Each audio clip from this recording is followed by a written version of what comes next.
a part of who you are now, right? So then as the Lord continues to bless you, as you grow in your careers and you make more money, then it's something that you always do, right? Because if you wait for a big paycheck to then start doing it, it's not going to happen. Right? It's being faithful in a few things to be faithful in large things. And I think that's a good part of my story for my wife and I, that we were faithful in smaller jobs, which gave us opportunities to get promotions and to serve more people in order to earn more money. Right? So you guys following me on that? Okay. Real quick on compound interest. We are definitely going to be done, and I'm going to have to talk a little bit faster. Does anybody know about compound interest? What is it? Isn't it, instead of simple interest, compound interest is computing interest that grows annually with the base of what you made is included in that. So if you made $100 and had 10% interest, you get 110, and then you take 110 and take 10% of that. Correct. It continues to pile on itself as you go. This is, if you ever want to not work again, you need to know this. Right? There's some head nods here. Yes, this is super, super important. So we have a little deal here for Jim and Scott. Jim saves $20,000, and I have a spreadsheet for this, Connor. It's cool. That's right. Don't worry. This is coming from the results of the spreadsheet. Personal class. So Scott, his brother, saves $80,000. So if from age 16 to 25 you saved $2,000 a year and invested it, and then you saved no more money for the rest of your life, right? You would have $20,000 over 10 years, right? $2,000 a year, 10 years, 20 grand. You guys following me? Mm-hmm. Okay, so his brother Scott here saves $80,000 over his lifetime. What he does is he saves no money from 16 to 25.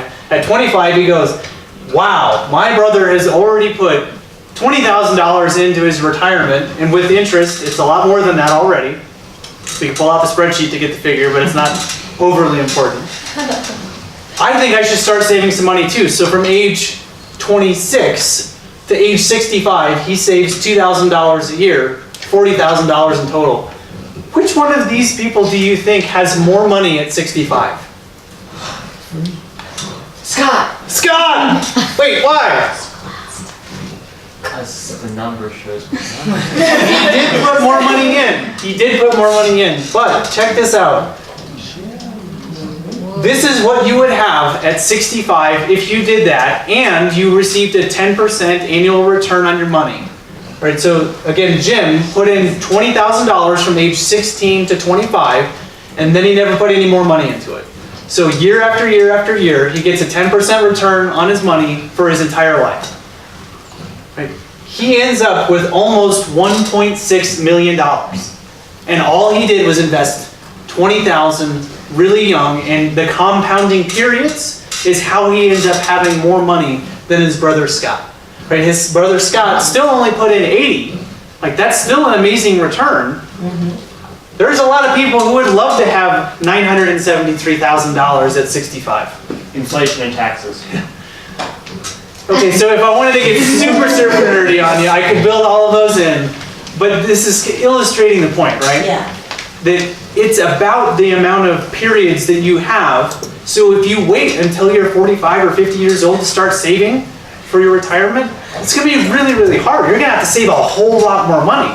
But if you're younger and you save money then, like, it can literally compound on itself. And understanding this, right, all of the young people here, right, if you do this, you're going to, and we got a 10% return, you'll have over $1 million.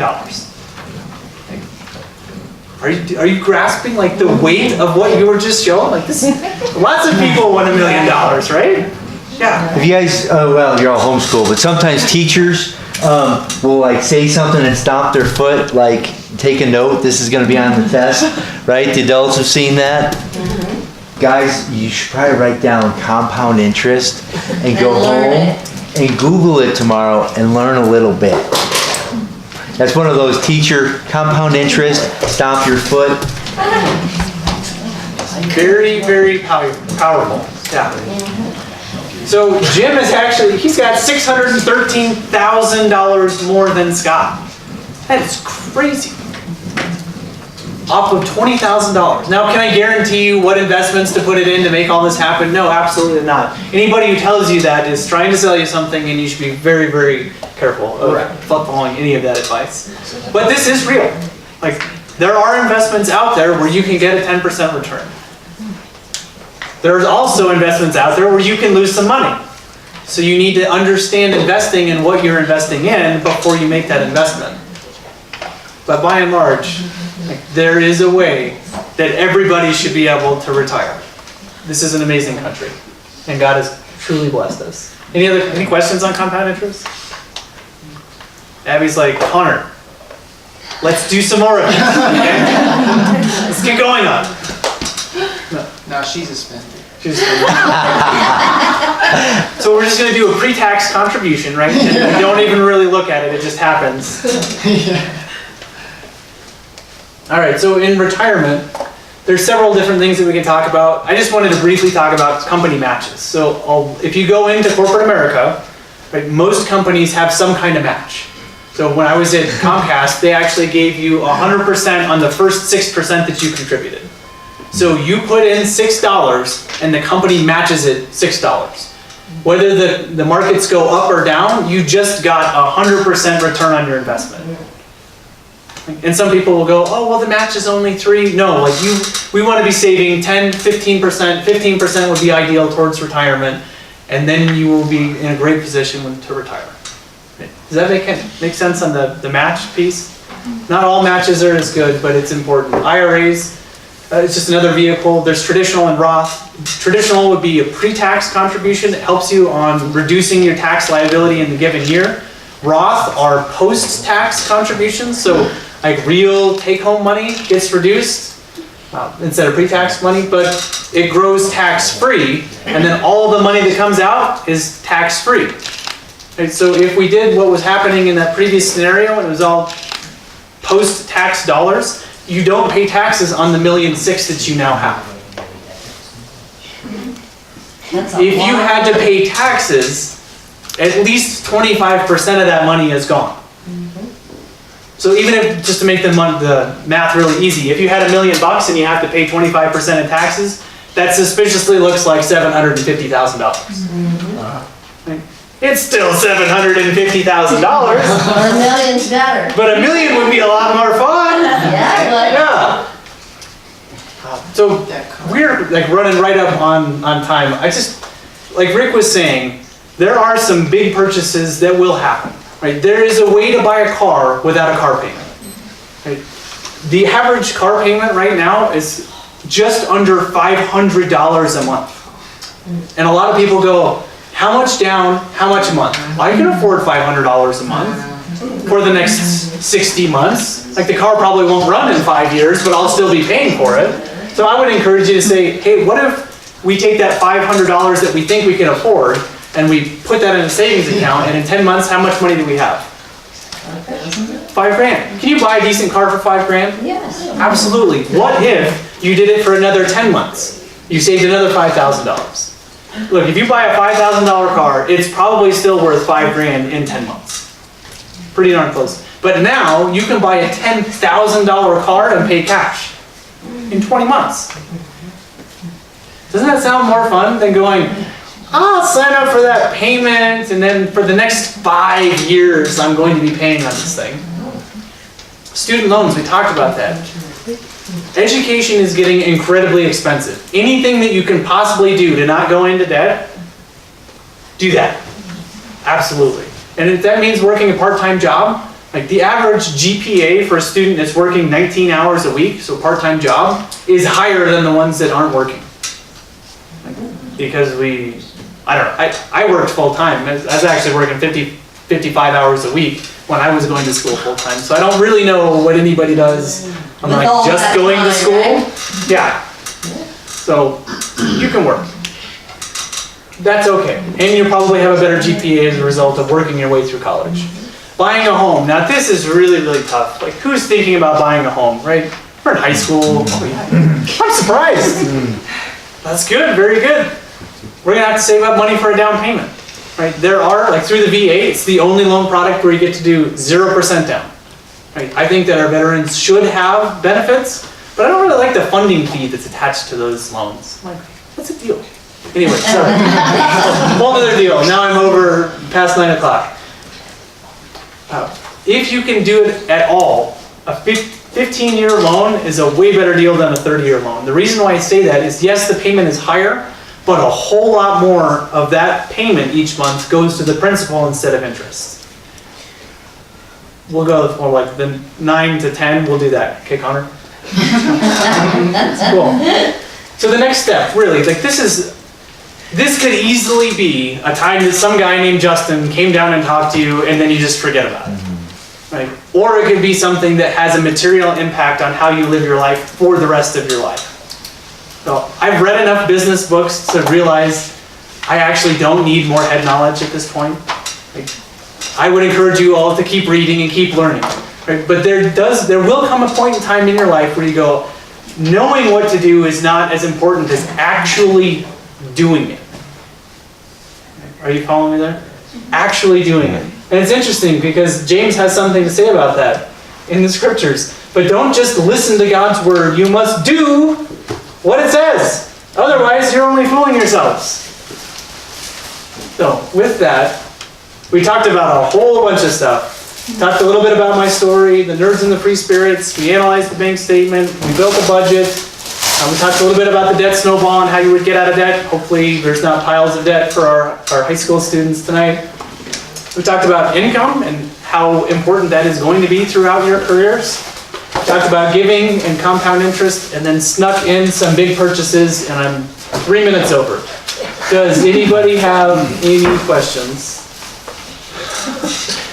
Justin will stick around, so please, if you have questions, hit him up. So a few things, as we opened up with, we probably spent hundreds of hours studying algebra. And bad news is we don't use it very much in real life. This is something you'll use every week of your life. I know you all are young. My approach to life skills is I don't expect a lot of this stuff to make sense necessarily, or, like you're going to run out and build budgets, because you make, $20 a week allowance, and you're going to budget that. I don't expect that. But what I do want you to get out of these things is, as you go through like the next 10 years, you'll be like, I heard this guy talk about this stuff.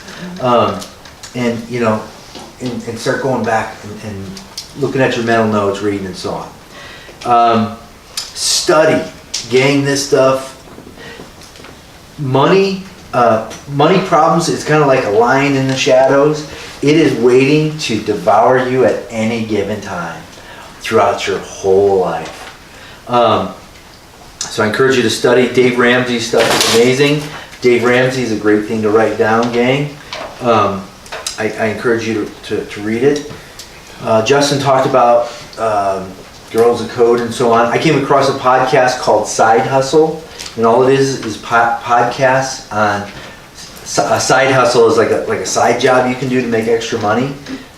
All of you can do that. A lot of this side hustle stuff, and it's a real fun podcast. Compound interest, if you didn't write that down, learn about it. In my life, I was richer in my 20s, in my early 20s, and what I define rich is having, what do they call it, residual income or whatever. After I paid everything, I had money left over, the most, in my early 20s. I had hair, I had a nice car. Then you got me. Then I got married, then I had kids, and so on. You don't have to pay for a haircut though. Right. So gang, come out of the block strong. Take advantage of the compound interest. Be Jim or Sam or whichever guy it was. Bobby or Justin Rare. He writes a regular blog. His website is economicallyastute.com. Again, you guys make $20 a week or whatever it is. I encourage you. It's well written. It's well thought out. Economicallyastute.com. I encourage you to sign up. He's got a Facebook page, Facebook page too. Two more things. Gang, last spring, remember how we talked a lot about, for the gang that was here last spring, resumes, interviewing, networking. Another kind of a foot stop. This guy is a financial analyst. He does financial consulting. He's a realtor. He builds Mustangs. He grew up on a farm. Guy to network with. I encourage you, if your parents allowed you to set up a LinkedIn account, link in with this guy. You know, pretty interesting guy, right? Okay. The way it goes down now for the newcomers, generally we don't go this long, but man, it was so much great material. There's food to eat. We do ask that you leave $2. There's food to eat, games, you're welcome to hang out. I think we're going to try to fire up the fireplace outside if anybody wants to go outside, hang out. But we do encourage you guys to leave at 10, right? It's like the bar, you don't have to go home, but you can't stay here. Okay, let's close in a word of prayer. Dear Lord, thank you so much for tonight. Lord, we know that finances, boy, they can bite us, and they can bite us when we're young or old, and we spend our whole adulthoods fighting with money, Lord. Thank you so much for Justin and all that he's done. And